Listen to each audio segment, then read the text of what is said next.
Jika ada hambaku yang mau mendekat kepadaku, kata Allah, ya, bertanya, berkonsultasi pada Muhammad SAW tentangku, fa inni qarib, maka cepat katakan, sampaikan kepadanya, ini sungguh aku qarib, begitu dekat.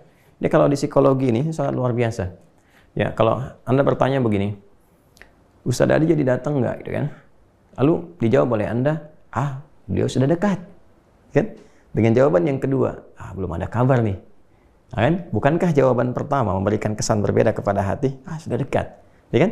Ada kesiapan untuk menanti, kesiapan untuk mendengar, dan sebagainya. Perhatikan, ketika Anda bertanya, ya Rasulullah, saya ingin mendekat kepada Allah. Bagaimana saya bisa berkomunikasi? Bagaimana saya bisa mendekat? Fa inni qarib, katakan Muhammad SAW, Allah sangat dekat. Begitu sudah merasakan kita jawaban itu dan merasakan di jiwa kita kesiapan untuk mendekat kepada Allah, apa yang langsung Allah jawab kepada kita?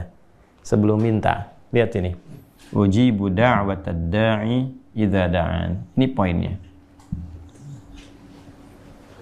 Ya, biasanya motif orang mendekat kepada Allah kan dua. Ya kan? Kalau bukan meminta, dia bertobat kan? Coba, kalau nggak percaya, ya kan? Umumnya kan dua itu kan? Coba kalau, mendekati Allah. Ya kan kalau lagi susah, gitu kan? Lagi ada masalah, baru tahajud, ya kan? Baru baca Quran, baru mengadu, ya kan? Ya, atau kalau orang-orang soleh nggak harus tunggu masalah, ya, dalam setiap sholatnya berdoa.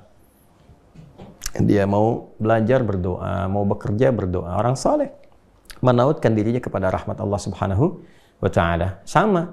Yang kedua, ada orang mau tobat, dia mendekat kepada Allah kan, mulai ke masjid kan, awalnya mulai malu-malu ngambil saf belakang, dempet-dempetin tembok, mendekati tiang, kemudian mulai maju merapat ke pojok bagian depan, lama-lama merasa tenang, nyaman, ya kan?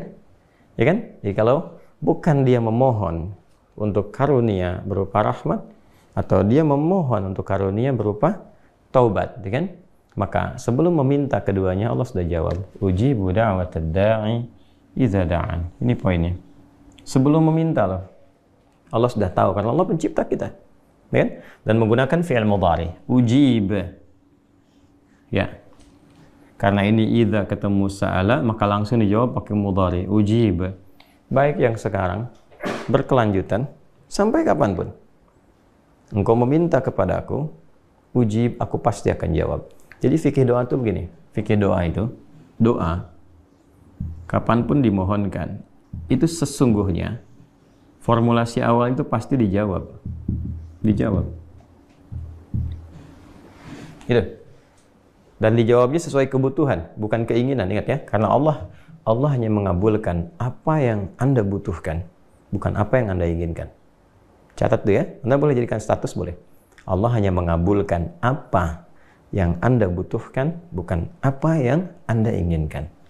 Jadi, ketika apa yang Anda minta akan bermaslahat, sesuai kebutuhan, ada maslahatnya, dan sifatnya adalah, sifat maslahatnya, ini yang dahsyat pemberian dari Allah itu, dunia akhirat. Dunia akhirat. Jadi kalau yang Anda minta itu sesuai maslahat dunia dan akhirat Anda, Allah berikan. Ya, kalau belum sanggup Anda terima itu saat ini karena belum siap, nanti ditangguhkan. Sama dengan pertanyaan begini. Ya, mohon maaf sekali. Anak Anda usia 5 tahun, dia minta diberikan motor dan Anda sanggup punya hartanya, Allah titipkan pada Anda, diberikan nggak? Tidak. Tunggu dia sampai usia yang cukup dan dibenarkan secara undang-undang bisa mengendarai motor. Anda baru berikan. Sama, terkadang saya, Anda, kita meminta sesuatu, saat ini belum siap, belum pas. Pada waktunya Allah berikan. Dan ini adalah sesuatu yang standar sekali, sesuai dengan fitrah. Jangankan kita, Nabi aja begitu. Masih ingat kan kisah tentang perpindahan kiblat? Nabi minta berapa lama? Ya kan? Dan dikabulkannya kapan? Gak seketika minta langsung dikabul, tidak. Ketika dipandang umat Islam sudah siap, sudah mengerti, sudah paham, baru dikabulkan. Ya, teman-teman sekalian, kurang lebih 1 tahun 6 bulan lah baru dikabulkan itu. Ya. Kembali ke sini teman-teman sekalian. Jadi, doa itu standarnya dijawab. Kalau nggak baik untuk dia di dunia, diberikan di akhirat. Kan? Nah, kalau ada doa yang tidak dijawab, itu baru masalah. Kenapa orang berdoa nggak dijawab? Padahal itu sesuai kebutuhan dia. Nanti ada banyak hal faktornya. Dan di banyak hadis sudah menyebar. Ya, ada yang terkait dengan konsumsi yang haram. Fat'amu haramun, mashrabu haramun. Kemudian malbasu haramun wa ghudhiya bi haramin, dalam salah satu hadis yang sahih, bagaimana bisa dijawab? Makanannya haram, minumannya haram, pakaiannya haram, dan perangkat hidupnya haram. Ternyata yang haram itu menutup, menjadi hijab. Ya bukan gak dikabulkan, begitu dikabulkan mental.